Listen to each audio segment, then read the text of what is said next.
వాళ్ళ తాతగారు వాళ్ళ ఊరు వెళ్ళాను. అక్కడ నేను సొరకాయ అప్పాలని నేను ఫస్ట్ టైం ట్రై చేశాను. అది super healthy and super tasty.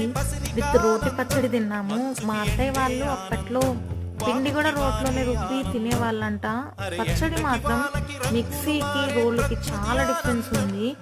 అది చాలా సింపుల్ రెసిపీ.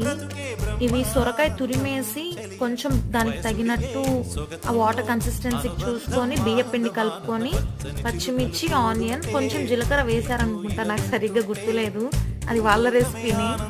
సో కొంచెం ఆయిల్ రుద్దుకొని కవర్ మీద అది పల్చగా ఒత్తుకున్నారు.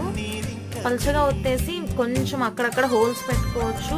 ఇది కొంచెం మీడియం సైజే కాబట్టి మిడిల్లో హోల్ చేశారు. ఇది మా సిస్టరే చేస్తుంది ఇవన్నీ. తను అలా మధ్యలో హోల్ పెట్టేసి మాకు కొంచెం క్రంచీగా ఇష్టం అని చెప్పి ఆయిల్లో డీప్ ఫ్రై చేశారు, which is not healthy. So అది యాక్చువల్గా అథెంటిక్ రెసిపీ.